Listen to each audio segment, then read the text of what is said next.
উনি তো প্রবচন দিতেই থাকেন। তো সেই প্রবচন কজন শোনে? অ্যামুজমেন্ট হয় ওনার প্রবচনে, সব ব্যাপারে উনি সবকিছু বলেন, লোকে মজা নেয়। কি হয়েছে না হচ্ছে সেটা তো আমার পার্টি ঠিক করছে।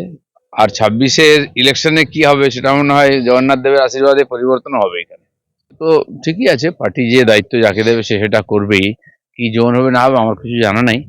আমি 3বার ইলেকশন লড়েছি, আর 3বারই সভাপতি থেকেছি, নাহলে অন্য দায়িত্বে ছিলাম। নিজের ছাড়াও বাইরেও প্রচার করেছি আমি। 21-এর নির্বাচনে খালি আমি প্রার্থী ছিলাম না, তার আগে 2বার লড়েছি আমি। তো সেই জন্য সেবারে নিজের এলাকায়ও সময় দিয়েছি, বাইরেও দিয়েছি, স্বাভাবিক, এটা করতেই হবে। না না, কোনো পার্টি কোনো একজনের ব্যক্তির উপরে চলতে পারে না তো, বাকিরাও আছেন। আজকে হ্যাঁ, কিছু প্রমিনেন্ট ফিগার থাকে যাদের অভিজ্ঞতা বেশি, যাদের পরিচিতি বেশি, তাদের তো গুরুত্ব দিতেই হবে। কিন্তু একজন দুজন পশ্চিমবাংলার মতো এত বড় রাজ্য জিতিয়ে দেবে সেটা সম্ভব নয়। তো সে হতে পারে, এক একজন ব্যক্তির এক একটা বিশেষ পরিচিতি থাকেই, জায়গা থাকেই। কিন্তু পার্টিও এক্সপেরিমেন্ট করে যে কাকে দিলে কিভাবে হবে। তখন তার ইলেকশন লড়তে হয়নি, পার্টি ভেবেছিল যে বিভিন্ন মুখকে আমরা একবার করে প্র্যাকটিস করি, তাদের সামনে আনি, মানুষ কিভাবে রিয়াক্ট করে। তো সেটা দেখার পরে তারা ডিসিশন জানিয়েছে এখন ইলেকশনে এখন যে সবাইকে নিয়েই লড়তে হবে, লড়াতে হবে। আমার মনে হয় সেই প্রক্রিয়া চলেছে। এবারে আইএসএফ নিয়েও এরকম চর্চা আপনারা করেছিলেন, ভোট কাটবে, কি হলো পরিণাম? কিচ্ছু হয়নি। আমার মনে হয় কোনো না কোনো পার্টির সঙ্গে সেটিং হবে। গতবার তো আইএসএফ অনেক বড় বড় সভাও করেছিল, আজ পর্যন্ত নিজের এলাকার বাইরে হুমায়ুন কবির বেরোননি। ওনার পার্টির কি ভবিষ্যৎ হবে, কি চান, উনি তো সকালে এরকম বলেন, বিকালে এরকম বলেন, তার স্ট্যান্ড পয়েন্টও ঠিক নাই। তো এটা করলে তো মানুষ বিশ্বাস করবে না। যদি নতুন পার্টি করে লড়তে চান, ঠিক করুন, পরিষ্কার করে ঘোষণা করে দিন ওনার কি উদ্দেশ্য। তো যারা চায় তারা তাকে সহযোগিতা করবে। বাকি উনি আমার মনে হয় দাম বাড়াচ্ছেন বা জল মাপছেন যে কার দিকে গেলে আমি সুবিধা বেশি পাবো। অলরেডি উনি মাসখানেক হয়নি, তার মধ্যে অনেক কিছু কথা বলেছেন, সেটা করেননি। 10 লক্ষ যদি জোগাড় করতে পারেন, নিঃসন্দেহে একটা বড় শক্তি হিসেবে উঠে আসবে ওনার পার্টি।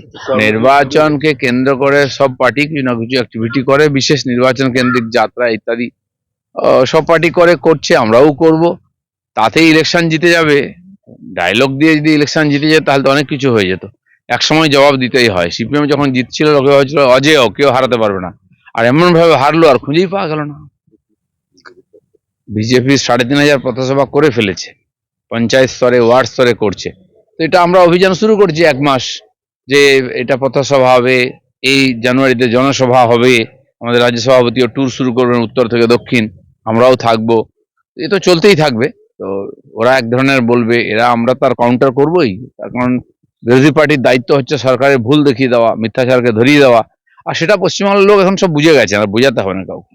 শীতঘুম ভাঙেনি আমার, আমি প্রত্যেকদিন এখানে পার্কে আসতাম, এখানেই বাইট দিতাম। এখন কার কাছে কার গুরুত্ব কম বেশি সেটা তারা ঠিক করবে। দিলীপ ঘোষ যেখানে ছিল সেখানেই আছে। পার্টি যখন আমাকে কাজ দিয়েছে যখন, সেটা আমি করেছি। এবারে নির্বাচনে যে কাজ দেবে সেটাও করবো। এখানেই তো আপনারা রোজ আমার কাছে বাইট নেন। সেই জন্য আমার কাছে নতুন কিছু না, পার্টির কাজ করতে হবে, পার্টি ঠিক করবে কাকে দিয়ে কাজ করাবে, সে ব্যাপারে আমার কিছু বলার নেই। দেখুন, কংগ্রেস থেকে বেরিয়েছে টিএমসি, সমস্ত বদগুণ নিয়ে এসছে। তো সেগুলো তাদের ডিএনএ এর মধ্যে আছে, মারপিট করা, খুন করা, দুর্নীতি করা। তো কংগ্রেস যেমন গোষ্ঠীদ্বন্দ্ব করতে করতে শেষ হয়ে গেল, টিএমসি এর সেই রোগটা এখন প্রকট হচ্ছে, যত ক্ষমতা চলে যাওয়ার সম্ভাবনা হচ্ছে। তো এই লড়াই চলবেই। প্রতিষ্ঠা দিবস হয়ে গেলে কেউ জানতে পারলো না, মারপিটের ছবি আমরা দেখলাম টিভিতে। এই হচ্ছে টিএমসি। অমিত শাহ আমাকে কাজ করতে বলেছেন।